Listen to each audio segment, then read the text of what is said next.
الحمدللہ رب العالمین والصلاة والسلام علی سید المرسلین اما بعد فاعوذ باللہ من الشیطان الرجیم بسم اللہ الرحمن الرحیم الصلاة والسلام علیک یا رسول اللہ وعلی آلک واصحابک یا حبیب اللہ الصلاة والسلام علیک یا نبی اللہ وَعَلَىٰ آلِكَ وَأَصْحَابِكَ يَا نور اللہ۔ میرے پیارے اسلامی بھائیوں اور مدنی چینل کے ناظرین، درود پاک پڑھنے کے بے شمار فضائل و برکات ہیں۔ مصطفیٰ جان رحمت صلی اللہ تعالیٰ علیہ وسلم کے بہت سارے فرامین ہمیں فضائل درود میں ملتے ہیں۔ اگر میں آج آپ سے ایک ریکویسٹ کروں یا ایک بات کہوں کہ جناب یہ بتائیے کہ آپ مسلمان ہونے کی حیثیت سے اپنی زندگی میں کیا کیا خواہشات رکھتے ہیں۔ ایک مسلمان اپنی دنیا کیسی دیکھنا چاہتا ہے، اپنی آخرت کیسی دیکھنا چاہتا ہے۔ کبھی اکیلے میں بیٹھ کر لسٹ بنائیں کہ دنیا میں کیا چاہتا ہوں، موت کے وقت کیا چاہتا ہوں، قیامت کو کیا چاہتا ہوں۔ اور اب میں آپ کو کچھ مختلف حدیثوں کا، یوں سمجھیے کہ مجموعہ کہہ لیں، عطر کہہ لیں، اس کا خلاصہ کہہ لیں، میں پیش کرنے جا رہا ہوں کہ درود پاک پڑھنے والے کو کیا کیا ملتا ہے۔ علماء بیٹھے ہیں، تقریباً ہر ہی میرے جملے کے پیچھے کوئی حدیث یا کوئی روایت ہوگی، تو آپ کو اندازہ ہو جائے گا کہ یہ کیسا کمال کا وظیفہ ہے۔ میں جو کہتا جاؤں دل خوش ہو تو سبحان اللہ کہتے جائیے گا۔ اگر آپ چاہتے ہیں کہ آپ کی روزی میں برکت ہو تو درود پاک پڑھیے۔ اگر آپ چاہتے ہیں کہ بیماریاں دور ہو جائیں تو درود پاک پڑھیے۔ آپ چاہتے ہیں آپ کی ٹینشن ریلیز ہو جائے، آپ درود پاک پڑھیے۔ آپ چاہتے ہیں ذلت و رسوائی سے بچیں تو درود پاک پڑھیے۔ آپ چاہتے ہیں آپ کی عزتوں میں اضافہ ہو جائے تو درود پاک پڑھیے۔ آپ چاہتے ہیں کہ مرتے وقت کلمہ نصیب ہو اور نبی پاک کا دیدار ہو جائے تو درود پاک پڑھیے۔ بلکہ آپ یہ چاہتے ہیں کہ قبر میں بھی نور مصطفیٰ سے میری قبر جگمگائے تو درود پاک پڑھیے۔ قیامت کے دن نبی پاک کے پرچم تلے اٹھنا چاہتے ہیں تو درود پاک پڑھیے۔ آقا کے ہاتھوں جام کوثر پینا چاہتے ہیں تو درود پاک پڑھیے۔ بلکہ سنیے، آقا کے ساتھ جنت میں داخل ہونا چاہتے ہیں تو درود پاک پڑھیے۔ مدینے جانا ہے تو درود پاک پڑھیے۔ خواب میں سرور کائنات علیہ الصلوۃ والسلام کی زیارت کرنی ہے تو درود پاک پڑھیے۔ مجھے بتائیے کچھ اور بچ گیا ہے زندگی میں؟ اور کچھ چاہیے ہیں؟ اور کیا چاہیے ہمیں؟ روزی میں برکت ہو، ذلت و رسوائی سے بچوں، بیماریاں اتر جائیں، ٹینشن ریلیز ہو، اللہ عزتوں میں اضافہ کرے، کلمے والی موت ملے، آقا کا دیدار ہو اور جنت میں بھی نبی پاک ساتھ لے جائیں، جب تک زندہ رہوں مدینے جاتا رہوں۔ اس کے علاوہ تو بچتا ہی کوئی نہیں ہے نا مسلمان کے لیے۔ اب ماشاءاللہ علماء بیٹھے ہیں، آپ ان سے پوچھیں کہ یہ ساری فضیلتیں ہیں احادیث میں اور روایات میں درود پاک پڑھنے والے کے لیے موجود ہیں، پھر بھی ہم درود پاک نہیں پڑھتے، پھر بھی ہم اس کو اپنا وظیفہ نہیں بناتے۔ اگر درود پاک کو ہم اپنا، اس کو کہتے ہیں نا کہ چابی ہے، یہ اٹ از اے کی آف سکسیس، کامیابی کی چابی ہے، ہر پرابلم دور کرنے کی چابی ہے، تو پلیز درود پاک کو حرز جہاں بنائیے۔ چلتے پھرتے اٹھتے بیٹھتے جتنا ہو سکے درود پاک پڑھتے رہا کریں۔ بلکہ وہ شاعر بہت خوبصورت بات لکھتے ہیں کہ ہر درد کی دوا ہے صلی علی محمد، ہر درد کی دوا ہے صلی علی محمد، تعویذ ہر بلا ہے صلی علی محمد۔ تو ہمارا تو کام یہ ہے کہ بس کسی پرابلم میں پڑھتے رہیں انشاءاللہ، بلکہ پرابلم آنی نہیں ہے اگر آپ درود پاک کثرت سے پڑھ رہے ہوں گے۔ میرے پیارے اسلامی بھائیوں، آج جس موضوع پہ میں نے بات کرنی ہے وہ بڑا سینسٹیو اور بڑا اہم ٹاپک ہے۔ ہم نارملی اپنی زندگی میں بہت ساری چیزوں کی حفاظت کرتے ہیں۔ چیز جتنی قیمتی ہوتی ہے اس کی حفاظت بھی ہم اس قدر زیادہ کرتے ہیں۔ نارمل سا موبائل جیب میں ہو تو فکر نہیں ہوتی، قیمتی موبائل ہو تو بندہ ہر تھوڑی دیر بعد ہاتھ لگا رہا ہوتا ہے جیب میں، ہے نا۔ گاڑی قیمتی ہو تو بندہ لاک کر کے، بعض اوقات ڈرائیور کھڑا کر کے آتا ہے۔ پیسے تھوڑے سے ہوں تو جیب میں رکھتا ہے، زیادہ ہو تو لاکر میں یا بینک میں رکھتا ہے۔ جتنی چیز قیمتی ہوتی چلی جاتی ہے، ہمارا کانشیس لیول بھی، جو ہمارا حفاظت کا ذہن بھی بڑھتا چلا جاتا ہے۔ ہماری زندگی میں ہماری نیکیوں کی، ہمارے اعمال کی کتنی اہمیت ہے، کبھی ریئلائز کیا آپ نے؟ اول تو شیطان ہمیں نیکیاں کرنے نہیں دیتا، وہ چاہتا ہی نہیں ہم نیکیاں کریں، اور اگر کوئی نیکیاں کر لیتا ہے تو پھر اب اگلا وار شیطان کا یہ ہوتا ہے کہ کسی طرح اس کی نیکی برباد کرا دی جائے، اس کی نیکی ڈیلیٹ کروا دی جائے۔ ذرا اس کو ایک میں آپ کو یوں سمجھے کہ صورتحال آپ کے سامنے رکھتا ہوں جس سے آپ کو یہ بات اور سمجھنے میں آسانی ہو جائے گی، پھر میں اپنے ٹاپک کی طرف آؤں گا۔ کہ ایک شخص تھا اور اس کے یہاں بچی کی ولادت ہوئی۔ ماں باپ کے یہاں جب بچی پیدا ہوتی ہے تو ماشاءاللہ محبت بھی لوگ کرنے والے کرتے ہیں، اور پھر اس کی پلاننگ بھی کرتے ہیں کہ بچی جب بڑی ہوگی تو میں نے اس کی خیر خواہی کرنی ہے، اس کی شادی کرنی ہے۔ تو اس شخص نے سوچا کہ کیوں نہ میں اپنی بچی کی شادی کے لیے، اس کے اچھے مستقبل کے لیے کچھ پیسے جمع کروں۔ اس نے ایک گھر میں صندوق بنایا اور روزانہ کے، مثال کے طور پہ سمجھاتا ہوں کہ روزانہ کے 100 روپے یا 200 روپے وہ اس صندوق میں ڈالنے لگا۔ اس نے کہا 20 سال میں تو پتہ نہیں کتنے پیسے ہو جائیں گے، سارے کام آسان ہو جائیں گے۔ 100 روپے 200 روپے روز ڈالتا تھا۔ کبھی کبھی جی چاہتا تھا کوئی اچھی چیز خریدے، کوئی باہر کا کھانا کھائے، مگر کہتا نہیں، بچی والے پیسے ڈالنے۔ اپنے دل کو مارتا رہا اور پیسے ڈالتا رہا۔ 20 ایئرز، 20 سال گزر گئے، صندوق بھر گیا۔ اس نے سوچا صندوق تو بھر گیا ہوگا، اب بچی بھی بڑی ہو گئی، کہا اب تو اس کی شادی کرنی ہے۔ اور اب اس والد نے اس باکس کو کھولا، سارے گھر والوں کو جمع کیا کہ آؤ میری 20 سال کی جو جمع پونجی ہے آج اس کو مل کے کاؤنٹ کرتے ہیں، ہزاروں لاکھوں روپے ہوں گے۔ جیسی صندوق کھولا نا، اس کا دل ہل گیا کہ ہوا یہ تھا کہ صندوق لکڑی کا تھا، اس میں کہیں سے ایک سوراخ ہو چکا تھا، اور اس سوراخ سے دیمک اندر آئی، اور اس کی 20 سال کی جو کمائی تھی وہ سارے نوٹ وہ دیمک کھا چکی تھی۔ مجھے صحیح بتائیں، اپنے آپ کو اس کی جگہ رہ کر سوچیں کہ جس نے 20 سال تک اپنے پیٹ کاٹ کر، اپنی خواہشوں کو مار کر اپنی بچی کے لیے پیسے جمع کیے، اور جب 20 سال بعد اس کو خرچ کرنے کا موقع آیا، اس کو تکلیف کتنی ہوئی ہوگی کہ یار سب ختم، اب میں کہاں سے لاؤں گا؟ یہ تکلیف یقیناً بہت زیادہ ہے۔ مگر میں آج جس ٹاپک پر بات کرنا چاہتا ہوں نا، دیکھیں 20 سال بعد بھی کسی سے پیسے تو ادھار لے سکتا ہے نا، دوبارہ کما سکتا ہے، کچھ نہ کچھ سولوشن کر سکتا ہے۔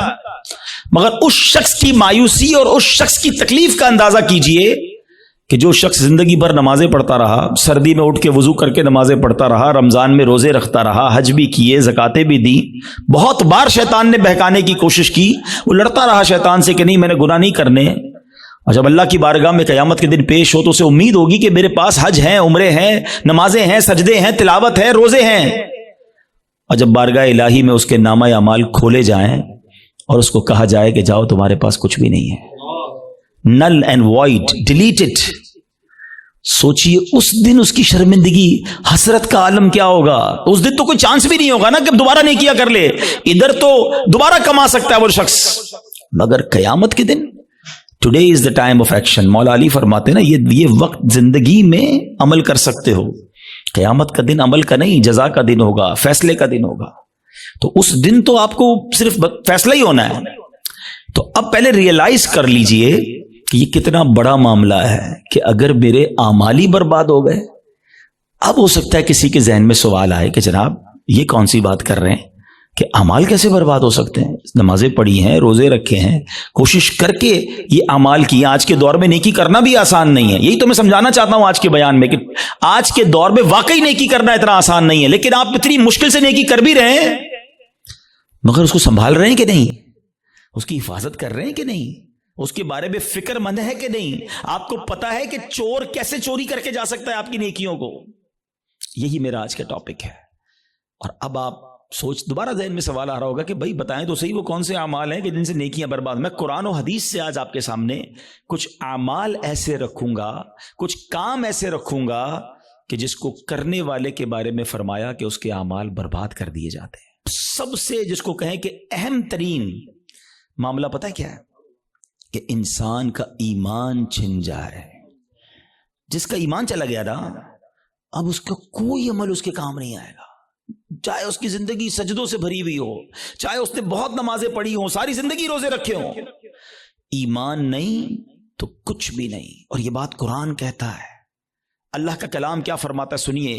رب کریم قرآن میں ارشاد فرماتا ہے وَمَن يَرْتَدِدْ مِنْكُمْ عَنْ دِينِهِ فَيَمُتْ وَهُوَ كَافِرٌ فَأُولَئِكَ حَبِطَتْ أَعْمَالُهُمْ فِي الدُّنْيَا وَالْآخِرَةِ وَأُولَئِكَ أَصْحَابُ النَّارِ هُمْ فِيهَا خَالِدُونَ۔ اب اس کا ترجمہ سنو۔ اور تم میں جو کوئی اپنے دین سے پھرے پھر کافر ہو کر مرے تو ان لوگوں کا کیا اکارت گیا، دنیا میں اور آخرت میں سب ضائع ہو گیا، اور وہ دوزخ والے ہیں، انہیں اس میں ہمیشہ رہنا ہے۔ ایک بات یاد رکھیے گا، یہ ہمیں بعض اوقات سمجھ نہیں آتی کہ یار بندہ مسلمان ہو کے کافر کیسے ہو سکتا ہے، ایمان والا ہو کے ایمان سے کیسے نکل سکتا ہے۔ یہ بات تو آپ کو پتا ہے نا کہ دنیا میں سب سے زیادہ جو تیزی سے مذہب پھیل رہا ہے وہ کون سا ہے؟ اسلام ہے۔ The most growing religion on earth, اس پوری کائنات میں سب سے تیزی سے الحمدللہ اسلام پھیل رہا ہے۔ لیکن یہ ون وے ٹریفک نہیں ہے کہ اگر کوئی مسلمان ہو سکتا ہے غیر مسلم تو مسلمان بھی اسلام سے خارج ہو سکتا ہے۔ ٹھیک ہے، ایک حدیث پاک سناتا ہوں تاکہ یہ بات اور کلیئر ہو جائے گی۔ حدیث پاک کا مضمون ہے، نبی پاک علیہ الصلوۃ والسلام نے فرمایا کہ اولاد آدم مختلف طبقات میں، مختلف کیٹیگریز میں پیدا کی گئی ہے۔ 4 کیٹیگریز، 4 قسم بیان کی نبی پاک نے۔ فرمایا ایک پہلی قسم وہ ہے کہ بعض مومن پیدا ہوتے ہیں، ایمان والی زندگی گزارتے ہیں اور ان کا خاتمہ بھی ایمان پر ہوتا ہے۔ ہم اللہ سے دعا کرتے ہیں کہ اللہ اس کیٹیگری میں ہمیں شامل رکھے، کیونکہ اللہ نے مسلمان ماں باپ دیے، ایمان والی زندگی دی ہے، اللہ ایمان والی موت عطا فرمایا ہے۔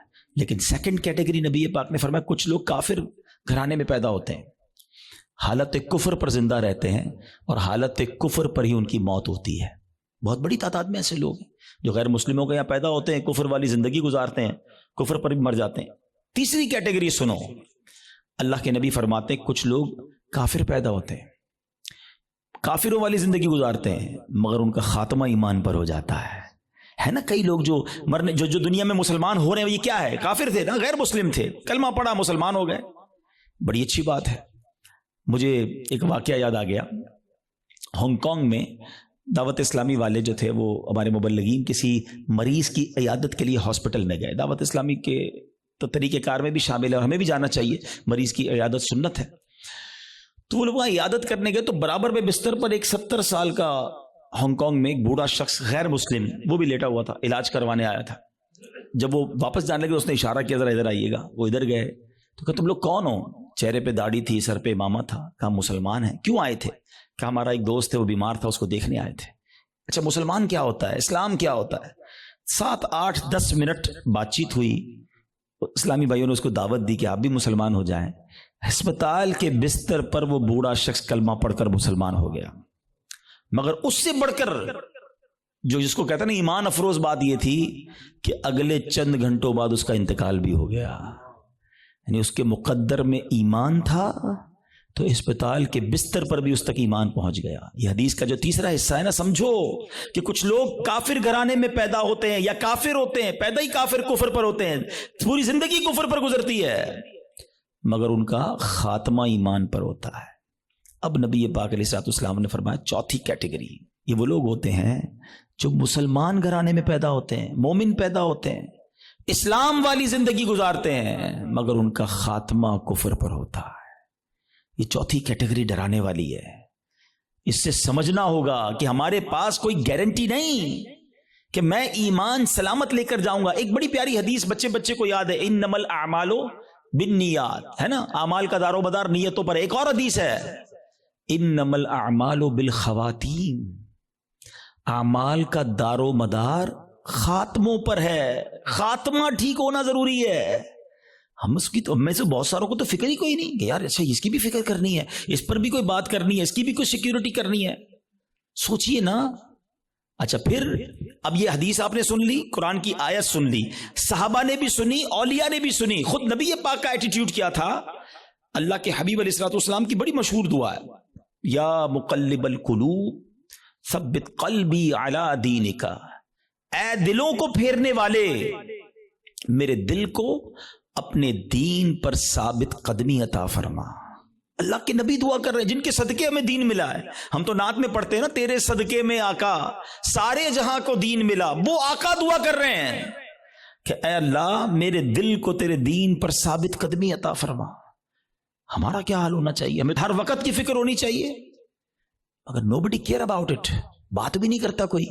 اعمال کو بچانے کے لیے سب سے پہلے ایمان کو بچانا ہوگا۔ اچھا اب دوسرا سوال آتا ہے کہ ٹھیک ہے حضرت سمجھ آ گیا کہ ایمان کی حفاظت کی فکر کرنی چاہیے، ایمان بڑی سینسٹیو چیز ہے، اب یہ بھی بتائیے کہ ایمان چلا کس چیز سے جاتا ہے؟ ہاں یہ اہم کوسچن ہے کہ ایمان سے بندہ خارج کیسے ہو سکتا ہے؟ اچھا پھر شیطان ہے نا، ابھی بھی ہو سکتا ہے کسی کے ذہن میں یہ بات ڈال رہا ہوگا یار کیسی عجیب سی بات کر رہے ہیں مولانا صاحب، 50 سال کا تو ہو گیا، 60 سال کا ہو گیا، ساری زندگی کلمہ پڑھا اور اب ایمان سے بھی جا سکتا ہوں؟ جناب یہ بات پہلے سمجھنی ہوگی۔ میں آپ سے ایک سوال کرتا ہوں، 70 سال کوئی بے ایمان رہا، غیر مسلم رہا، صدق کے دل سے کلمہ پاک پڑھے، مسلمان ہو جائے گا؟ ایمان میں داخل ہو جائے گا؟ ایک جملہ ہی ہے نا، مگر دل سے کہا 70 سال کی کفر کی زندگی ایک طرف، ایمان میں آتے ہی پچھلے گناہ بھی معاف ہو جاتے ہیں۔ تو کیا کوئی 70 سال مسلمان رہ کر کوئی ایک جملہ ایسا کہہ دے معاذ اللہ، اللہ کی توہین کا، اللہ کے نبی کی توہین کا، اسلام کی توہین کا، جس کو کفریہ کلمات کہے جاتے ہیں، تو وہ بھی اسلام سے خارج ہو سکتا ہے۔ تو سب سے پہلے تو زبان کی احتیاط ہے۔ تھنک بیفور یو ٹاک، بات کرنے سے پہلے سوچو میں کیا بول رہا ہوں، یہ کہیں اس گفتگو میں میرا ایمان تو غارت نہیں ہو جائے گا؟ تو آج یہ خیال ہی نہیں ہے۔ اب اس پہ بڑی بڑی سازشیں ہوئی ہیں، فلموں کے گانے ایسے بنائے گئے، کامیڈی شو ایسے بنائے گئے، یہ کامیڈینز یا فلموں کے گانے یا جناب دوستوں میں ہنسی مذاق، کبھی دوزخ کا مذاق، کبھی جنت کا مذاق، کبھی معاذ اللہ فرشتوں کا مذاق۔ ہماری لمٹ ہے، ہم مسلمان ہیں، ہماری باؤنڈری ہے۔ لوگ کہتے ہیں ریڈ لائن ہوتی ہے، بھائی ریڈ لائن مسلمان کی یہ ہے کہ وہ ان باتوں پر گفتگو نہیں کر سکتا، اس کا مذاق نہیں اڑا سکتا۔ ایک حد ہے ہماری نا، ہم جو چاہیں منہ میں بول دیں گے۔ دنیا میں کئی ایسے ملک ہیں جہاں کسی ادارے کے خلاف بات نہیں ہو سکتی، کسی پرسنالٹی کے خلاف بات نہیں ہو سکتی، ہم اس کو فالو کرتے ہیں، مگر ہم اسلام کے بارے میں، دین کے بارے میں جو منہ میں آیا کہہ رہے ہوتے ہیں۔ تو یاد رکھیں شیطان تو چاہتا ہی یہی ہے، الٹیمیٹ گول پتہ ہے شیطان کا کیا ہے؟ کہ میں اور آپ غیر مسلم ہو کر قبر میں جائیں۔ وہ مرنے سے پہلے بھی آتا ہے، آخری وقت بھی بندے کے پاس آتا ہے کہ کسی طرح اس کا ایمان چھین لوں۔ اتنا خطرناک دشمن ہے وہ ہمارا، اور ہم سکون کی نیند سو رہے ہیں، ہمیں فکر ہی کوئی نہیں ہے۔ پھر دوسرا جو ایک پرابلم ہے جس کی وجہ سے ایمان برباد ہو سکتا ہے، وہ ہے گناہوں کی عادت۔ روایتوں میں آتا ہے کہ جب بندہ ایک گناہ کرتا ہے نا، اس کے دل پر ایک سیاہ نقطہ لگ جاتا ہے، اور جب وہ بار بار گناہ کرتا ہے تو وہ ایک نقطہ ایک وقت آتا ہے کہ پورا دل ہی کالا ہو جاتا ہے۔ جب دل کالا ہو جاتا ہے تو اس پر نصیحت کی بات ہی اثر نہیں کرتی ہے۔ پھر شیطان کے لیے بڑا آسان ہوتا ہے اس کا ایمان چھیننا۔ میں آخری بات اس موضوع پہ کر لوں تاکہ اگلے عمل کی طرف جاؤں، ورنہ یہی ایک ٹاپک ایسا ہے کہ میں پورا بیان اس پر کروں، اور کرنے چاہیے ایسے بیانات کہ ایمان کی حفاظت کی فکر بہت ضروری ہے۔ کہ اب آپ غور کریں، شیطان جو ہے نا، میں نے جیسے بتایا کہ وہ ہمارا پکا دشمن ہے اور ہمیں آخری وقت میں ہمارا ایمان چھیننا چاہتا ہے۔ اب ایک شخص ہے جو روزانہ شیطان سے ہار جاتا ہے۔ شیطان صبح اٹھنے لگتا ہے، شیطان کہتا ہے نہیں فجر نہیں پڑھنی، سو جا، رضائی اوڑی اور سو گیا۔ صبح ہوئی نہیں اور شیطان جیت گیا، فائٹ ہوئی، شیطان جیت گیا۔ دوپہر ہوئی، ظہر نہیں پڑھنے دی، شیطان جیت گیا۔ مارکیٹ میں گیا، بے پردہ عورت گزری، شیطان نے کہا دیکھ لیا، شیطان جیت گیا۔ موبائل اٹھایا، حرام دیکھ لے، بری ویب سائٹ دیکھ لی، شیطان جیت گیا۔ کاروبار کرنے لگا، شیطان نے کہا جھوٹ بول دے، جھوٹ بولا، شیطان جیت گیا۔ دھوکہ دے دے، دھوکہ دیا، شیطان جیت گیا۔ سود کما لے، سود کا کام کیا، شیطان جیت گیا۔ جس سے روز شیطان جیت رہا ہے، مرنے سے پہلے والی جو فائٹ ہوگی ادھر بھی تو شیطان آئے گا نا اس کو سمجھانے کے لیے کہ ایمان درست نہیں ہے، مسلمان درست نہیں ہے، اللہ کا کلمہ مت پڑھ۔ جو روز شیطان کی مان رہا ہے، کہیں مرنے سے پہلے بھی مان گیا تو اس کا کیا بنے گا؟ تو روز شیطان کی ماننے والے کے بارے میں یہ ڈر ہے کہ مرنے سے پہلے اس کا ایمان چھین لیا جائے گا۔ اور جو روز شیطان کو ہرا رہا ہے، سردی کے دن ہے، جی چاہتا ہے نہ اٹھوں، شیطان کہتا ہے سو جا، کہتا نہیں میں رحمان کا بندہ ہوں، شیطان کا بندہ نہیں، وہ فجر ادا کرتا ہے، شیطان کو ہراتا ہے۔ شیطان کہتا ہے حرام دیکھ، وہ نہیں دیکھتا، شیطان کو ہراتا ہے۔ شیطان کہتا ہے حرام کما، بڑے پیسے اس کام میں، وہ کہتا ہے نہیں حرام مجھے نہیں چاہیے۔ شیطان کو ہراتا ہے، بے پردگی سے اسے بچاتا ہے، وہ لڑتا ہے شیطان سے روزانہ۔ یہ فائٹ ساری زندگی رہے گی، یاد رکھو۔ اور جو روز شیطان سے لڑ رہا ہے نا، انشاءاللہ جب مرتے وقت شیطان اس کا ایمان چھیننے آئے گا نا، وہ ادھر بھی شیطان کی نہیں مانے گا، کلمہ پڑھ کر قبر میں چلا جائے گا۔ ہم بھول جاتے ہیں، وہ نہیں بھولتا، ہم سوتے ہیں، وہ نہیں سوتا، وہ جاگ رہا ہے، وہ ہم پر حملے کر رہا ہے، باریک حملے کرتا ہے۔ تو پہلی بات آج سمجھ جاؤ کہ ایمان سلامت لے کر قبر میں جانا یہ ہمارا الٹیمیٹ ٹارگٹ ہونا چاہیے ایٹ اینی کاسٹ. اگر ایمان میرے ہاتھ میں نہیں رہا تو میں تو گیا نا. تو ہمیں اس کی فکر بھی کرنی ہے, اس کے لیے دعائیں بھی کرنی ہیں. ہماری نمازوں میں, ہماری دعاؤں میں یہ شامل ہونا چاہیے. آپ بزرگوں کی دعائیں تو پڑھیں نا, ہے نبی پاک کی دعائیں پڑھیں. ایمان کی سلامتی کا وہاں آپ کو ذکر ملے گا, ایمان کی حفاظت کا ذکر ملے گا. ہماری دعا کیا ہے؟ یا اللہ کاروبار میں برکت دے دے, صحت میں برکت دے دے, بڑا بنگلہ مل جائے, نوکری مل جائے. میں نہیں کہتا اللہ سے مت مانگو, اللہ کے سوا کس سے مانگیں گے, مگر آخرت بھی تو مانگو نا. قرآنی دعاؤں کو پڑھیں, اللہم ربنا آتنا فی الدنیا حسنہ, مگر فوراً کیا ہے؟ وفی الآخرۃ حسنہ. پھر آگے وقنا عذاب النار, اب میں عذاب جہنم سے بھی بچا. تو اللہ کرے کہ ہم اپنے ایمان کی حفاظت کی فکر کرنے والے بن جائیں. ایک اور عمل, اللہ اکبر, وہ اتنا عام ہو گیا ہے کہ جس کی وجہ سے بھی اعمال برباد ہوتے ہیں, اور وہ عمل کیا ہے؟ حدیث پاک سناتا ہوں. اللہ کے حبیب علیہ الصلوۃ والسلام فرماتے ہیں, اور وہ عمل یہ ہے کہ بندہ کسی سے حسد کرے. اچھا, حسد نیکیوں کے ساتھ پتہ کیا کرتا ہے؟ نبی پاک فرماتے ہیں ایاکم والحسد فإن الحسد یأکل الحسنات کما تأکل النار الحطب. اللہ کے حبیب فرماتے ہیں حسد سے بچو, وہ نیکیوں کو اس طرح کھا جاتا ہے جیسے آگ خشک لکڑی کو کھا جاتی ہے. اب میں مثال دیتا ہوں. آپ نے لکڑی جلائی اور آگ جلائی اس پر, تھوڑی دیر بعد لکڑی کا کیا حال ہوگا؟ ختم نا, خاک ہو جائے گی. یہ پتہ کیا کرتے ہیں جو حسد کرنے والے ہوتے؟ سارا دن نمازیں پڑھی, روزے رکھے, صدقے کیے, رات آئی آگ لگائی اور سارے اعمال برباد کر دیے. یہ نیکیوں کو برباد کرنے والا کام ہے. اور حسد, اللہ اکبر, آج اتنا عام ہو چکا ہے. ہر دوسرے آدمی کو دوسرے سے حسد ہے, بلکہ بھائی کو بھائی سے حسد, بہن کو بہن سے حسد ہو گیا ہے. نبی پاک علیہ الصلوۃ والسلام فرماتے ہیں حسد سے بچو, کیونکہ حسد ایمان کو مونڈ دینے والا کام ہے. ایک اور حدیث پاک میں آتا ہے حسد ایمان کو ایسے برباد کرتا ہے, حدیث پاک کا مضمون ہے, جیسے سرکہ ایلوا شہد کو برباد کر دیتا ہے. اب سرکے کو شہد میں ڈالے, شہد کا کیا حال ہوگا؟ فرمایا یہ ایمان برباد کرنے والی بیماری ہے. مگر آج کوئی کسی کو خوشحال دیکھنے کے لیے تیار ہی نہیں ہے. اچھا, بعض اوقات پتہ کیا ہوتا ہے جب اس طرح کے بیان ہوتے ہیں, میں نے کہا نا یہ لڑائی جاری رہے گی, اس بیان کے دوران بھی شیطان ساتھ چل رہا ہوگا. کسی کے ذہن میں سوال کر رہا ہوگا, یار مولانا صاحب بات تو ٹھیک کر رہے ہیں مگر میں تو حسد نہیں کرتا. وہ آپ کو یہ سمجھے کلیریفائی کر رہا ہے کہ بات ٹھیک ہے مگر میں تو حسد نہیں کرتا. نہیں, ایسے نہیں شیطان کو حملہ کرنے دیں گے, آج مقابلہ کریں گے انشاءاللہ. ٹھیک ہے, اب میں آپ کو کچھ سمٹمز بتاتا ہوں, کچھ نشانیاں بتاتا ہوں کہ جس کی وجہ سے آپ کو یہ ریئلائز ہوگا کہ میں حسد کرتا ہوں کہ نہیں کرتا. پہلے تو حسد کی تعریف کیا ہے یہ سمجھ لو. حسد کی تعریف یہ ہے, دا ڈیفینیشن آف جیلسی, کہ اگر کسی شخص کو کوئی نعمت ملے تو میرا دل یہ چاہے کہ یہ نعمت چھن کر مجھے مل جائے, یا کم از کم اس کی برباد ہو جائے. یہ حسد ہے, یہ جہنم میں لے جانے والا کام ہے, حرام. حسد کی ایک جائز صورت بھی ہے, اس کو حسد نہیں کہتے, اس کو ہماری اردو زبان میں رشک کہتے ہیں, عربی میں غبطہ کہتے ہیں. وہ کیا ہے کہ جب کسی کو نعمت ملے تو بندہ کہے یا اللہ اس کو دی ہے مجھے بھی دے دے. اس پہ کوئی حرج نہیں ہے, یہ اچھی بات ہے, اس میں جائز ہے یہ. لیکن جو دوسری والی سائیڈ ہے وہ بہت زیادہ بڑھ گئی ہے.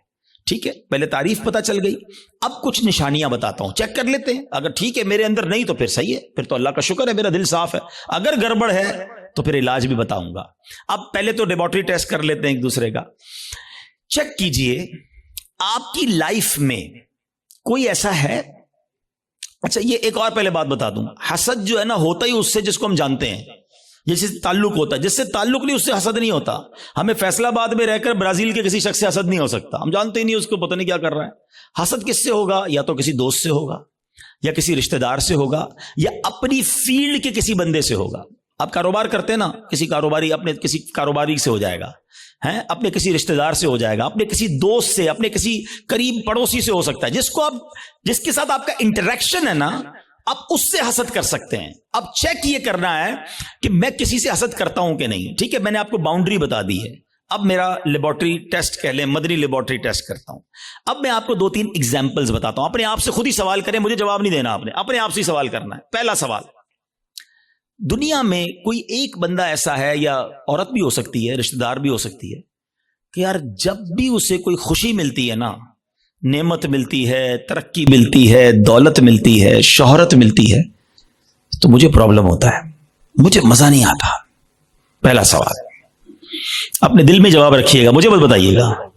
دوسرا سوال, کوئی ایسا ہے کہ جب اس کی تعریف میرے سامنے ہوتی ہے تو مجھے ذرا بھی مزہ نہیں آتا. میں کہتا ہوں کوئی اور بات کرو نا یار, اس کا ذکر کیوں کر رہے ہو؟ ہیں ایسا ہوتا ہے نا کبھی کبھی ہمارے سامنے کسی کی تعریف کرتے ہیں, وہ بھائی نہیں یار ان کا کاروبار بہت آگے بڑھ گیا, یار وہ تو بڑے مشہور ہو گئے, ہاں ہاں ان کو تو بڑے لوگ عزت دیتے ہیں, یار اس کی بات چھوڑو یار کوئی اور بات کرو. اگر کوئی ایسا ہے کہ اس کے بارے میں جب مجھ سے کوئی بات کرتا ہے اور یہاں پین فیل ہوتا ہے, میں بات بدلتا ہوں. دس از دا سیکنڈ کوسچن. ٹھیک ہے, یہ دوسرا ٹیسٹ ہے. اب تیسرا ٹیسٹ ہے, کوئی ایسا ہے کہ جب اس کا نقصان ہو جائے, بدنام ہو جائے, اس کا پیسہ برباد ہو جائے, معاذ اللہ اس کی فیکٹری میں آگ لگ جائے, اس کا گھر تباہ ہو جائے, یا اس کے گھرانے میں کوئی جھگڑا ہو جائے, اس کی فیملی تتر بتر ہو جائے, تو اندر ہی اندر خوشی ہوتی ہے, ہاں یار اب مزہ آیا, ہاں میں تو چاہتا یہی تھا یہ برباد ہو جائے.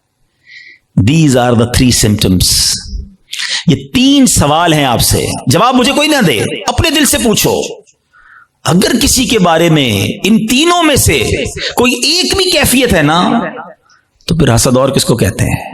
جناب آپ بیمار ہو چکے ہیں, ڈاکٹر کہتا ہے نا آپ کے ٹیسٹ کے بعد شوگر ہو گئی ہے بھائی, بلڈ پریشر ہو گیا, اب ہن احتیاط کرو, تو تسی ہن احتیاط کرو, تواڈے دل وچ حسد آ گیا ہے. اگر ان تینوں میں سے کوئی ایک بات کا جواب ہاں میں آ رہا ہے, اور کوئی بندہ یا کوئی رشتہ دار عورت یا فیملی کا کوئی ممبر ذہن میں آ رہا ہے, آپ کو پتا ہے اتنا مکار ہے شیطان, بہن کو بہن سے حسد کرا دیتا ہے. کیسے؟ ایک بہن خوشحال ہے اپنے سسرال میں, دوسری بیچاری غریب ہے, اب اس کے دل میں ڈال دے گا یہ ترقی کر رہی ہے, میں پیچھے رہ گئی, برباد. نیکیاں اچھا جس سے حسد کر رہے ہیں نا, ہم اس کا بگاڑ کچھ نہیں سکتے. ایک اور بات سن لینا, آج حسد اتنی خطرناک بیماری ہے کہ حسد ہو گیا تو جل خود ہی رہا ہوں میں, اس کا کچھ نہیں بگڑ رہا, وہ ترقی کیے جا رہا ہے, نہ رات کو نیند آ رہی ہے, اسی کے بارے میں سوچی جا رہا ہوں, دل الگ جل رہا ہے. قیامت کی آگ تو الگ ہے, ابھی سے دل جل رہا ہے. یہ اتنی خطرناک بیماری ہے. حسد کے دنیاوی سمٹمز بتاؤں آپ کو, ہمیں بہت سارے لوگ ملتے ہیں, آ کر کان میں کہتے ہیں, کبھی پرچی دیتے ہیں, نیند نہیں آتی, سکون نہیں ہے, میں سوچتا بہت ہوں. جس کو بھی یہ پرابلم ہے نا, وہ چیک کر لے اس نے کسی نہ کسی کا حسد پالا ہوا ہے, کیونکہ وہ ترقی کیے جا رہا ہے, تمہاری نیند اڑتی جا رہی ہے, تم سوچتے ہی اس کے بارے میں ہو. پرابلم ہوتی ہے یار, ایک اور فیکٹری, ایک اور بنگلہ لے لیا, ایک اور کوٹھی لے لی, ایک اور گاڑی لے لی. ارے بھائی لے لی تو تمہیں کیا پرابلم ہے؟ اتنی خطرناک یہ بیماری ہے کہ چین نہیں لینے دیتی بندے کو.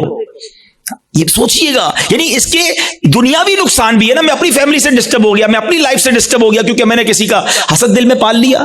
یار اس کو تو میرے محلے میں کوئی نہیں جانتا تھا, آج یہ پوری دنیا میں پاپولر ہو گیا, اس کو اتنی عزت کیسے مل گئی, میں بھی تو ایک. اچھا یہ پتہ ہے صرف عام لوگوں میں نہیں, یہ علماء میں حسد ہو جاتا ہے, نعت خوانوں میں آپس میں حسد ہو جائے گا. جو جس فیلڈ کا ہوگا نا, ہم جس فیلڈ کے, ہمیں اپنی فیلڈ والے سے حسد ہو سکتا ہے. اچھا اس کا بیان اتنا اچھا ہو گیا, اس کی آواز اتنی اچھی ہو گئی. شیطان مردود, کہ کوئی خوبصورت ہوتا ہے اس سے حسد ہو جاتا ہے, بہت ساری چیزوں سے حسد ہوتا ہے, دولت سے, شہرت سے, خوبصورتی سے, طاقت سے, اقتدار سے, کوئی بھی نعمت ملے.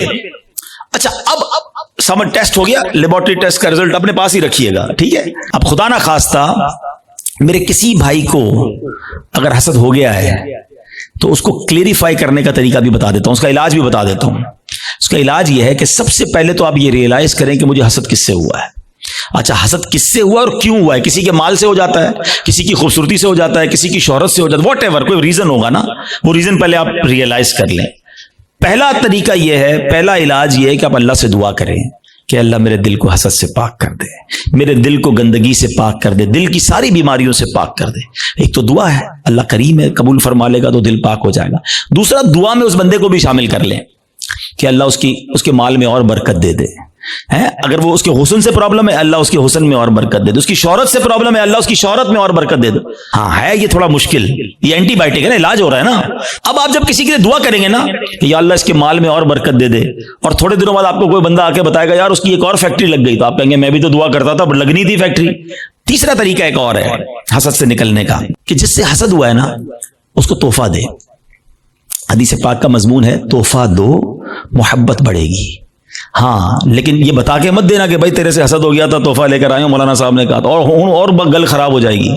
تو بتانا نہیں اس کو, ہاں وہ بتانا چلے اس کو.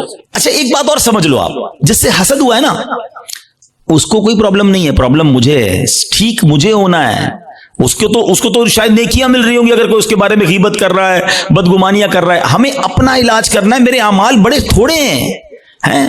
وہ شاعر کہتے ہیں نفس بدکار نے دل پر یہ قیامت توڑی، عمل نیک کیا بھی تو چھپانے نہ دیا. ایک تو نیکی ہوئی نہیں، ہوئی تو بچائی نہیں. تو دو باتیں ہو گئی آج کے بیان میں، ایمان کی حفاظت اور اپنے آپ کو حسد سے بچانا ہے. ایک اور عمل بڑا خطرناک ہے اور اس کو شرک اصغر کہا گیا، اور وہ بڑا باریک ہے. شیطان کا ایسا خطرناک وار ہے کہ پتہ بھی نہیں چلنے دیتا، اور وہ ہے ریاکاری. اچھا ریاکاری کیا ہے؟ دکھلاوا. بندے کو بڑا جی چاہتا ہے یار میں نیکی کروں نا، پتہ تو چلے میں نے کیا کیا ہے. یار کمال ہے، اتنا اتنا اتنا چندہ دیا اور کوئی اعلان ہی نہیں ہے. اتنے اتنے سجدے کیے، پتہ ہی نہیں کسی کو کہ کمرے کے اندر جا کے کتنے نفل پڑھتا ہوں، تہجد پڑھتا ہوں. تو اب نیکی کر، پہلے تو مشہور تھا نیکی کر دریا میں ڈال، اب تو نیکی کر فیس بک پہ ڈال. ہر چیز سوشل میڈیا پہ ڈالنی ہے. تو یہ جو دل کی چاہت ہے نا اندر سے، یہ سمجھو یہ بڑا باریک وار ہے. اور احادیث میں ریاکاری کے بارے میں اس قدر شدید روایتیں ہیں کہ اللہ کے حبیب علیہ الصلوۃ والسلام فرماتے ہیں کہ جب لوگ اپنے اعمال لے کر آئیں گے نا اللہ کی بارگاہ میں، اگین وہی والی بات، باکس والی بات یاد ہے نا کہ باکس کھولا تو کچھ نہیں. ریاکار جب اللہ کی بارگاہ میں اعمال لے کر آئیں گے تو ریاکاروں سے کہا جائے گا ان کے پاس جاؤ جن کے لیے تم ریاکاری کرتے تھے، انہی سے جا کے اپنا اجر لے لو. اللہ فرمائے گا میرے پاس کچھ بھی نہیں ہے، لوگوں کو دکھانا تھا نا، جاؤ ان سے جا کے لے لو اجر. ہمارا کیا ہوگا اگر ہمارے روزے، ہمارے حج، ہمارے عمرے، ہمارے صدقے اگر یہ کہہ دیا گیا؟ اور یہ اتنا باریک وار ہے شیطان کا کہ پتہ بھی نہیں چلتا، کہیں نہ کہیں بہانے سے ہم سے وہ ریاکاری کراتا ہے. وہ مشہور حدیث آپ نے کئی بار سنی ہوگی کہ قیامت کے دن اللہ کی بارگاہ میں سب سے پہلے ایک شہید کا فیصلہ ہوگا. اس سے کہا جائے گا تو نے کیا کیا؟ اللہ فرمائے گا میں نے تجھے اتنی نعمتیں دی. وہ مانے گا یا اللہ ہاں مجھے نعمتیں ملی. حدیث کا خلاصہ ہے اللہ فرمائے گا تو نے کیا کیا؟ کہا یا اللہ میں نے تیری راہ میں جہاد کیا، لڑتے لڑتے شہید ہو گیا، جان دے دی تیری بارگاہ میں. یعنی آپ سوچو یار جان دینے سے بڑھ کر تو کچھ نہیں ہے نا. مگر اللہ کی طرف سے کیا ارشاد ہوگا؟ تو جھوٹا ہے، تو نے اس لیے یہ عمل کیا کہ تجھے بہادر کہا جائے، مجاہد کہا جائے، تجھے کہہ لیا گیا. اے فرشتوں اس کو جہنم میں ڈال دو. شہید جہنم میں. کیوں؟ نیت اللہ کی رضا کی نہیں تھی نا، شہرت کی تھی، لوگوں کو پتا چلے. اب اللہ کی بارگاہ میں ایک سخی لایا جائے گا. اے اللہ کی راہ میں خرچ کرنے والوں غور سے سنو.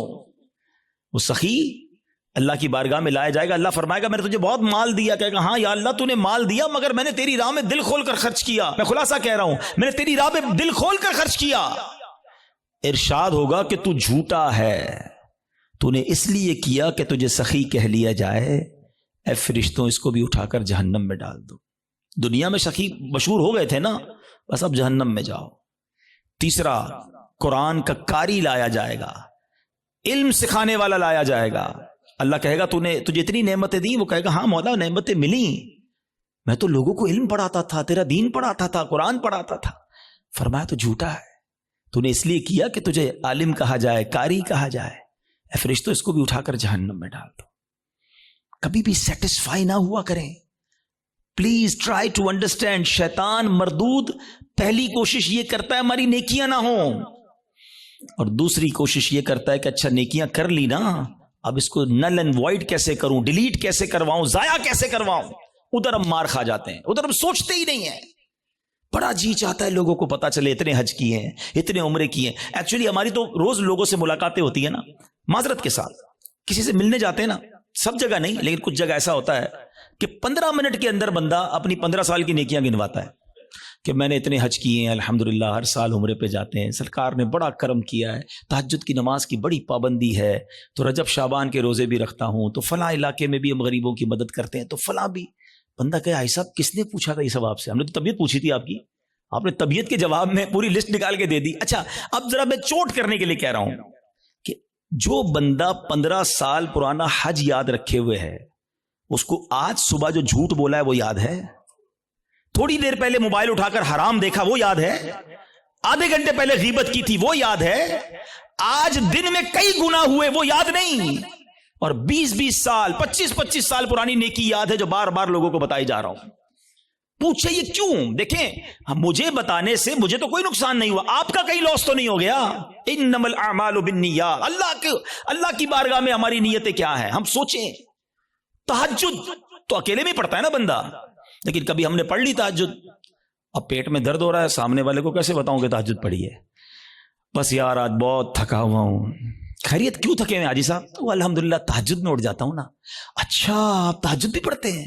او ہن دل وچ ٹھنڈ پی گئی، اینو پتہ چل گیا اسی تہجد گزار نے، وہ نہیں بلو ٹک آتا ہے واٹس ایپ پہ میسج ریسیو، ہمیں لگتا ہے میری عبادت اس کو ریسیو ہو گئی، اور ساڈے دل وچ ٹھنڈ پی گئی، اور اللہ کے بندے ریسیو بھی ہو گئی، ادھر سے ڈیلیٹ بھی ہو گئی۔ کیوں بتانا ہے؟ میں جانوں میرا رب جانے ہے۔ یہ سمجھو بات کو، یہ بڑی باریک شیطان کا وار ہے۔ مسجد میں چندہ دیں، امام صاحب کو اسپیشل پرچی جاتی ہے، ذرا حاجی صاحب کے لیے اعلان کریں، ذرا کولر لگایا حاجی صاحب نے، مسجد کے پنکھے فلاں حاجی صاحب نے لگائے، قالین فلاں حاجی صاحب نے۔ کیوں؟ آپ قالین لگا دیں، رب ثواب دینے والا ہے۔ میں ہر کسی اچھا اب اگین میں دیکھیں ہر اپنے ٹاپک میں شیطان کا ایک وار بھی انکلوڈ کر رہا ہوں۔ ابھی شیطان پتہ ہے کیا وار کر رہا ہوگا؟ ہائے ہائے اتنا مردود ہے نا، یہ اس بیان میں بھی ہمیں کوئی اور بندہ یاد دلا رہا ہوگا، یہ عبدالحبیب بھائی صحیح کہہ رہے ہیں، یہ فلاں آدمی ہے نا مسجد میں اعلان کرواتا ہے، وہ فلاں آدمی ہے نا نیکیاں بڑی بتاتا ہے، وہ ہمیں کوئی اور یاد دلا رہا ہوگا، ہمیں اپنے بارے میں فیصلہ نہیں کرنے دے گا۔ ہمارے پاس کوئی پیرامیٹر نہیں ہے کہ ہم کسی کو ریاکار کہہ سکیں، کیونکہ اگر نیکی کوئی اعلانیہ اس لیے کر رہا ہے کہ لوگوں کو ترغیب ملے تو اس کو ثواب ہے۔ کیا ہے؟ انما الاعمال بالنیات، میں اپنے دل کو تو چیک کر لوں، ہم اپنے دل کو سب چیک کریں، رائٹ لیفٹ نہیں دیکھنا، کہ میں جب اعلان کرنے کی سوچتا ہوں، میں جب واٹس ایپ یا فیس بک پہ لگاتا ہوں، میں جب دوستوں کو بتاتا ہوں قرآن اتنا پڑھا، تلاوت اتنی کی، بس یار آج آفس پہ غریب بندہ آیا تھا بڑا پریشان تھا، میں نے تو یار اس کو فوراً 25,000 روپے دے دیے، یہ کس لیے کہا؟ اگر اچھی نیت ہے تو ٹھیک ہے، ورنہ ہم جانتے ہیں کہ سامنے والا کہ اچھا ماشاءاللہ یار اللہ آپ کو سلامت رکھے۔ پلیز شیطان کے وار کو سمجھو۔ میں نے آپ کے سامنے حدیث رکھی ہے کہ شہید جہنم میں جائے گا، وہ شہید جو جہاد کر رہا ہے مگر دکھاوے کے لیے کر رہا ہے، وہ سخی جہنم میں جائے گا جو کروڑوں لاکھوں روپے خرچ کر رہا ہے مگر دکھاوے کے ساتھ کر رہا ہے اللہ کے لیے۔ ایک چپتا ہوا سوال کر کے اگلے ٹاپک کی طرف جاتا ہوں۔ اپنے آپ سے میں بھی سوال کرتا ہوں، میں خود اپنے آپ سے بھی سوال کرتا ہوں، میرے اور آپ کے پاس ایسی کتنی نیکیاں ہیں جو فقط میں جانوں اور میرا رب جانے؟ کبھی اکیلے میں سوال کرنا اپنے آپ سے کہ کسی کو نہیں پتا، دنیا میں کسی کو نہیں پتا، بس میں جانوں میرا رب جانے۔ ثواب تو اس سے ہی لینا ہے نا، جنت میں تو اسی نے مجھے داخل کرنا ہے اپنے کرم سے، میں کیوں دنیا والوں کو بتاؤں؟ اچھا پھر اخلاص، ریاکاری کے اگینسٹ کیا ہے؟ اخلاص۔ اخلاص کی تعریف پتہ ہے کیا ہے؟ آئے ہائے ہائے، علماء بھی کمال کرتے ہیں، ایک جملے میں گلی مکا دیتے ہیں، کہتے ہیں اخلاص کی تعریف یہ ہے جس طرح تم اپنے گناہوں کو چھپاتے ہو نا، اس طرح اپنی نیکیوں کو چھپاؤ۔ ہم میں سے کوئی چاہتا ہے میری خطائیں پتہ چلیں کہ میں نے کل کیا گناہ کیا، پرسوں کیا کیا؟ نہیں نہیں نہیں، کسی کو میری خطا نہیں پتہ چلنی چاہیے، ہم چھپاتے ہیں، مگر نیکیاں سب کو پتہ چلنی چاہیے۔ سمجھو اس وار کو شیطان کے۔ تیسرا عمل میں نے بتا دیا آپ کو، ریاکاری۔ چوتھا عمل جو اس سے ملتا جلتا ہی ہے، وہ بھی اعمال برباد کرنے والا عمل ہے، اور وہ ہے خود پسندی۔ انسان جو ہے نا اپنے اندر اپنے آپ کو بہت کچھ سمجھنے لگتا ہے۔ حدیث پاک میں آتا ہے خود پسندی 70 سال کے عمل کو برباد کر دیتی ہے۔ آئے ہائے، میں 70 سال نمازیں پڑھوں، 70 سال روزے رکھوں، صدقے خیرات کروں، اور ایک خود پسندی میرے سارے اعمال برباد کر دے۔ ایک بزرگ کے بارے میں آتا ہے، اپنے بچے کے ساتھ کہیں سفر پر جا رہے تھے، تو جب سفر پر جا رہے تھے تو سرائے خانہ آیا، رات کو سو گئے قافلے والوں کے ساتھ۔ باپ بیٹے اٹھے اور تہجد کی نماز پڑھی۔ جب تہجد پڑھی نا تو بیٹے نے ابو کو کہا، ابو یہ کیسے لوگ ہیں، سارے سوئے ہوئے ہیں، کوئی بھی نہیں اٹھا تہجد کے لیے۔ تو والد نے بیٹے کو بڑا کمال کا جواب دیا کہ بیٹا تو بھی سویا رہتا تو اچھا ہی تھا۔ سمجھ آئی بات؟ یہ جملہ بڑا کمال کا ہے۔ آپ تہجد پڑھ کر دوسروں کو حقیر سمجھنے لگے نا، اور اپنے آپ کو میں نے تہجد پڑھی، دیکھو یار یہ سب سو رہے ہیں۔ یہی تو خود پسندی ہے کہ اپنے آپ کو کچھ سمجھ رہے ہیں، اس کا اپنا ہی کمال سمجھ رہے ہیں، اللہ کی عطا نہیں سمجھ رہے اسے۔ خود پسندی نہیں آنی چاہیے۔ 70 سال کے عمل برباد کرنے والا میں نے عمل آپ کے سامنے رکھا ہے۔ اب میں آخری بات، ایسے بہت سارے اعمال ہیں لیکن ظاہر ایک بیان میں سارے تو نہیں ڈسکس کر سکوں گا نا، میں کوشش کروں گا یا کوشش کر رہا ہوں کہ وہ اعمال زیادہ ڈسکس کروں جو بہت زیادہ پینیٹریٹ کر گئے، وہ ہمارے درمیان آ چکے ہیں، اور ہماری نیکیاں برباد ہو رہی ہیں اس سے. Try to understand, try to secure your good deeds. اچھے اعمال کو بچانے کی فکر کرو نا, ہے ہی تھوڑے, اور وہ بھی برباد ہو گئے تو بنے گا کیا میرا.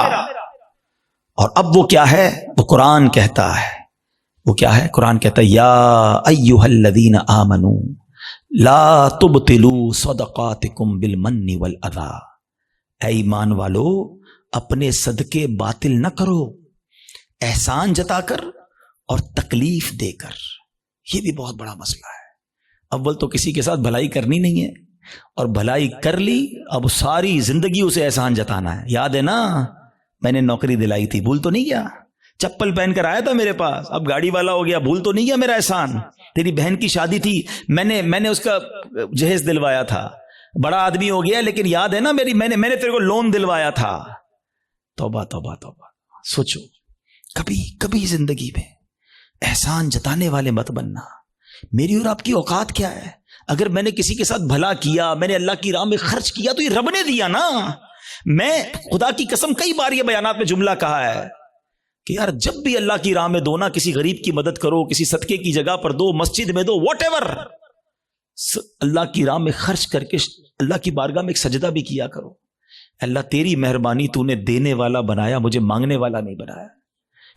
آج میرا کوئی ملازم, میرا کوئی غریب رشتہ دار میرے دروازے پر آ کر کہے کہ بھائی جان میری بچی کی شادی ہے اور مجھے فرنیچر چاہیے, ہم احسان جتائیں گے؟ سوچو, میں بھی کسی کے دروازے پر کھڑا ہو سکتا تھا, مجھے آج اللہ نے دیا ہے نا, اگر نہ دیا ہوتا تو میں بھی اپنی بچی کی شادی کے لیے کسی کے دروازے پر کھڑا ہوتا, میں بھی کسی دوست کے پاس جاتا کہ ماں ہاسپٹل میں اور علاج کے پیسے نہیں ہیں. یہ صرف میرے رب کی مہربانی ہے کہ لوگ میرے پاس آ رہے ہیں اور میں انہیں دے کر جتاؤں گا. نہ کرو ایسا, اللہ کے لیے مدد کیا کرو, اللہ کا شکر بھی ادا کیا کرو. یہ سارا صدقہ ضائع ہو جائے گا. آپ مسجد میں دے کر, مدرسے میں دے کر, دینی کاموں میں دے کر رسید بھی لے لیں, مگر رسید تو رہ جائے گی, ثواب چلا گیا اگر آپ کی نیت دکھاوے کی ہے, آپ کی نیت اللہ کی رضا کی نہیں ہے. یہ صدقے باطل ہو جائیں گے. قرآن کہتا ہے نا. میں جب بھی یہ بات بیان کرتا ہوں مجھے ایک واقعہ یاد آ جاتا ہے کہ ایک بار میں بزنس مین ہے, ان کے گھر گیا, کافی بڑا ان کا بنگلو ہے. ہم بیٹھے تھے تو ان کا ملازم چائے لے کر آیا. جیسی ملازم آیا نا چائے لے کر, تو اس شخص نے پتہ ہے کیا کیا؟ کہتا ہے یہ میرا ملازم ہے, میں نے اس کو گھر بنا کے دیا ہے, اس کی بچی کی شادی کرائی ہے. آپ یقین کریں میں اتنا اندر ہی اندر شرمندہ ہو گیا کہ یار یہ کیوں یہ باتیں مجھے بتا رہا ہے, اس بندے کا کیا حال ہو رہا ہوگا, اور وہ ملازم دل ہی دل میں کتنا رو رہا ہوگا کہ یار صاحب نے ایک بار میری مدد کی ہے, ہر مہمان کو سناتے ہیں. یہ کیوں کرتے ہیں ہم؟ آپ نے کر دیا ٹھیک ہے, آپ دوسروں کو بتا کر اسے ذلیل کریں گے. یہی تو قرآن کہہ رہا ہے کہ اے ایمان والو اپنے صدقے باطل نہ کرو, احسان جتا کر, ایذا پہنچا کر. ہم تکلیف پہنچاتے ہیں بعض اوقات, مدد بھی کرتے ہیں اور اس کو اتنے تانے دیتے ہیں کہ وہ بیچارہ شرم سے پانی ہو جاتا ہے, غریب ہے, کر کچھ نہیں سکتا. یہ کبھی بھی اپنے اندر عادت نہیں ہونی چاہیے. بلکہ سچی بات بتاؤں, ہمیں تو یہ بھی نہیں امید ہونی چاہیے کہ یار میں کسی کو صدقہ دوں تو یہ میرے لیے دعا کرے, میرا نام لے کے دعا. ہم پتہ ہے کہ عمرے پہ بھیجتے ہیں کسی کو, جاؤ عمرے پہ جانا, ہر چکر میں میرے لیے دعا کرنا. ہم تو ساتھ فیس بھی رکھتے ہیں, اتنے عمرے کرنا, امی کے نام پہ کرنا, ابا کا. اور یار آپ کچھ بھی نہ بولو اس کو, وہ جا رہا ہے, قدم قدم پر ثواب آپ کو مل رہا ہے. آپ کو بولنے کی ضرورت کیا, میرا رب سب جانتا ہے نا. اللہ جانتا ہے کہ نیت کدھر کی ہے. حضرت عائشہ صدیقہ رضی اللہ تعالیٰ عنہا, حضرت ام سلمہ رضی اللہ تعالیٰ عنہا, امہات المومنین ہے نا, کیا شاندار انداز ہوتا تھا. آپ اپنے غلام کو پیسے دیتی, فرماتی جاؤ کسی غریب کو دے آؤ, اور دیکھو غریب سے ہمارے لیے دعا نہ کرانا, اور اگر وہ ہمارے لیے کوئی دعا کر دینا تو وہ دعا نوٹ کر کے آنا.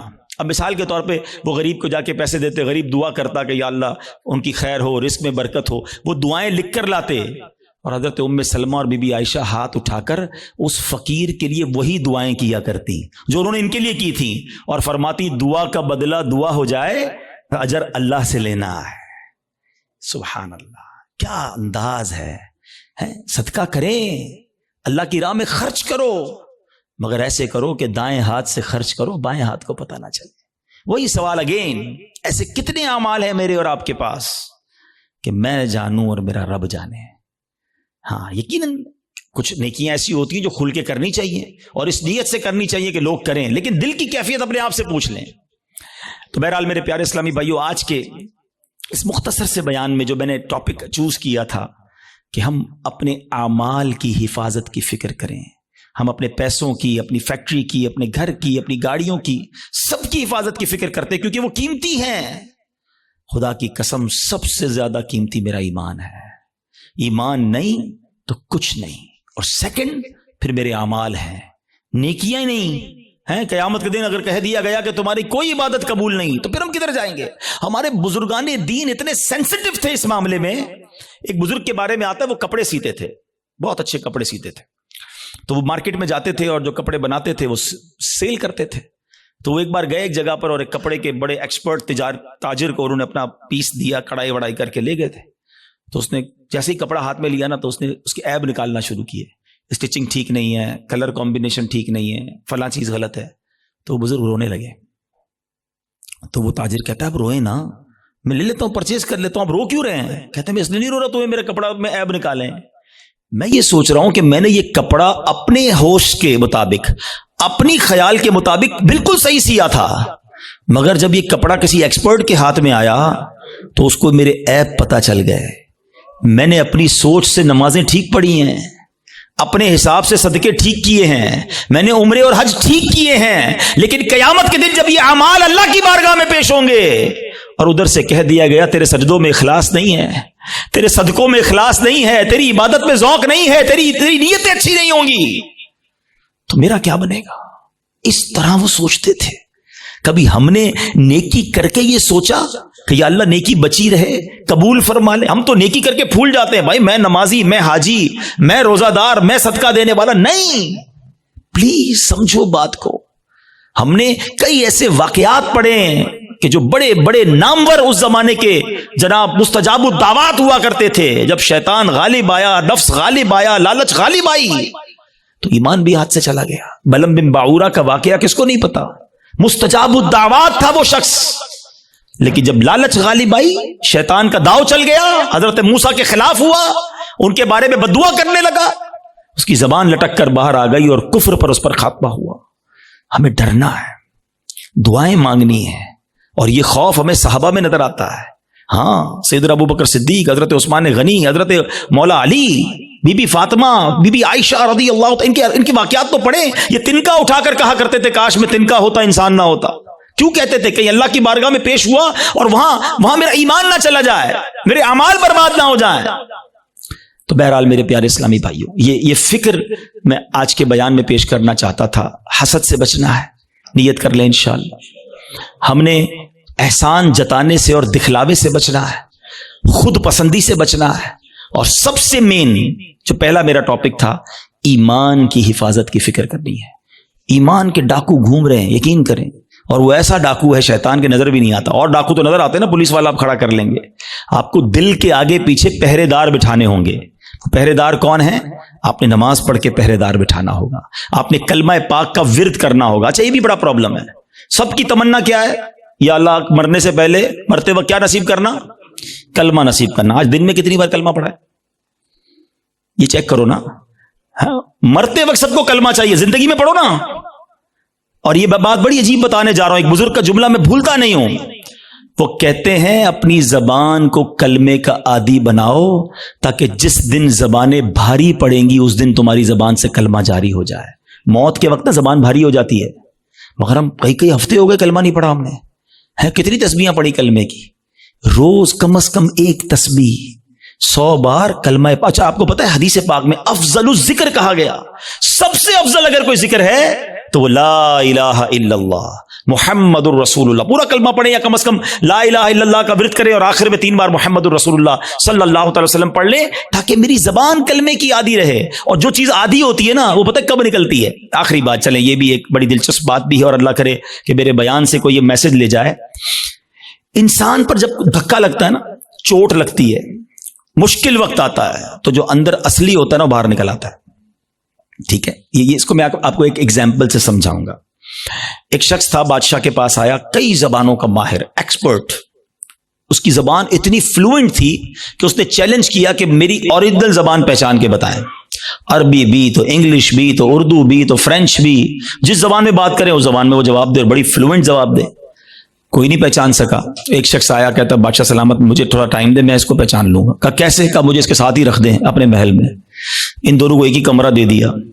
صبح ہوئی تو وہ بندہ کمرے سے باہر نکلا, جب سیڑھیوں پہ آیا تو پیچھے سے اس نے اسے دھکا دے دیا, وہ لڑکھڑاتا ہوا نیچے گرا. اور اب اس کو برا بھلا کہنا شروع کر دیا, گالیاں نکالنا شروع کر دی. کہا بادشاہ سلامت جس زبان میں گالیاں دے رہے ہیں یہ اس کی اصل زبان ہے. جب بندے کو جھٹکا لگتا ہے نا تو اس کا اصل باہر آتا ہے. اس کو اور آسان سمجھا دیتا ہوں. کوئی سالن لے کر, پیالہ لے کر ہمارے قریب سے گزرے, اس کو ٹھوکر لگے گی تو برتن سے کیا نکلے گا؟ سالن گرے گا نا. اور اگر کوئی پانی کا پیالہ لے کے جا رہا ہے اس کو ٹھوکر لگیں گے تو کیا گرے گا؟ تو جو ٹھوکر لگتی ہے نا, جو اندر ہوتا ہے نا, وہی باہر نکلتا ہے.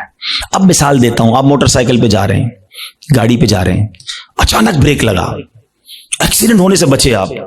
کیا نکلا زبان سے؟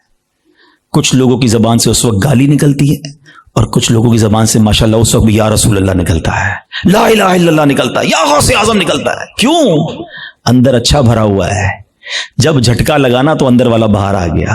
اور ہم نے دیکھا ہے اس وقت کئی ایسے لوگ ہوتے ہیں جن کی زبان سے اس وقت بھی گالی نکلتی ہے, بری بات نکلتی ہے, ارے تیری تو. کیوں؟ اندر گندا بھرا ہوا ہے. اپنے برتن کو صاف رکھنا, موت کے وقت ایک جھٹکا لگنا ہے.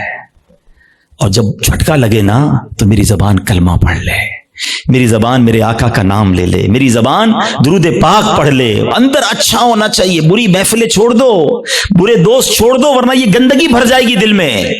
اور روزانہ کم از کم 100 بار نیت کرو کہ کلمہ پاک پڑھیں گے انشاءاللہ. ہاں, ابھی کلمے پڑھتے رہو تاکہ مشکل وقت جب آئے, جب سکرات کے وقت زبان بھاری ہو جائے تو میری زبان کلمہ پڑھنے والی بن جائے. تو انشاءاللہ کلمے کے عادی بن جاؤ, اور ایسے دوستوں سے بچو, ایسی محفلوں سے بچو جہاں کفریہ باتیں کی جاتی ہیں.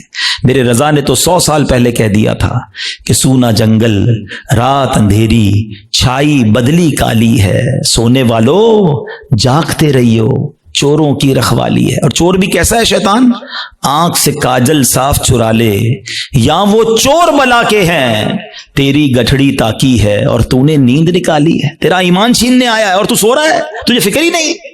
تو بہرحال الحمدللہ دعوت اسلامی کے اس پیارے ماحول میں ہمیں ایسی سوچ دی جاتی ہے کہ ہم اپنے اعمال کی حفاظت کی فکر کریں, اپنے ایمان کی حفاظت کی فکر کریں. پہلے تو نیکیاں کرنی ہے اور ضرور کرنی ہے, مگر پھر اس کو بچانا ہے, اس کی سیکیورٹی کی فکر کرنی ہے. اور میں نے آج چند باتیں بتائیں. میں آخر میں ایک بک سجیسٹ کرنا چاہوں گا. ایک کتاب ہے جس کتاب سے میں نے آج بیان کیا, یہ بھی مکتبۃ المدینہ کی مہربانی ہے, دعوت اسلامی کی یقین کریں مہربانی ہے. اگر میں آپ کو کہوں یار حدیثیں جمع کرو اور ڈھونڈو اس میں کون کون سی چیزیں جو اعمال برباد کریں گی, ہم کہاں سے ڈھونڈیں گے؟ اللہ کی رحمت سے دعوت اسلامی والوں نے ایک پوری کتاب بنا دی ہے. ساری وہ حدیثیں اور قرآن کی آیتیں جمع کر دیں کہ جس میں نبی پاک نے اور اللہ کے پیارے کلام نے ہمیں بتایا کہ یہ وہ عمل ہے جو تمہاری نیکیاں برباد کر دیں گے. وہ کتاب لیں, اس کو پڑھیں. تو بہرحال آج انشاءاللہ یہ آپ نے اور میں نے عزم کر کے جانا ہے, اب شیطان کو نیکیاں نہیں برباد کرنے دوں گا. ایسے کیسے برباد کرنے دوں؟ اتنی مشکل سے نیکی کماؤں اور میری برباد کر دے ایک جھٹکے کے اندر. آپ کے پیسے کو چھین لے, کتنا برا لگتا ہے کہ یار میں آج سارا دن محنت کر کے اپنے بچوں کے لیے پیسے کما کے آؤں اور رات کو آؤں اور اپنے پیسوں کو آگ لگا دوں. کوئی نہیں کرنے دے گا. یہ ہم حسد کر کے نیکیوں کو آگ لگا دیتے ہیں. تو انشاءاللہ آج کے بعد اپنی نیکیوں کی حفاظت کریں گے انشاءاللہ. اور نیکیاں بڑھانے اور نیکیوں کی حفاظت کرنے کے لیے اللہ کی رحمت سے دعوت اسلامی کا ماحول آپ کے سامنے ہے. اس ماحول سے وابستہ رہیں, دعوت اسلامی کے اجتماعات میں آتے رہیں, مدنی چینل دیکھتے رہیں. اس طرح کے مزید بیانات سنتے رہیں گے تو انشاءاللہ آپ کو سیکھنے کو ملتا رہے گا انشاءاللہ عز و جل. اور مدنی قافلوں میں بھی سفر کریں. اللہ کریم ہم سب کا جمع ہونا اپنی بارگاہ میں قبول فرمائے.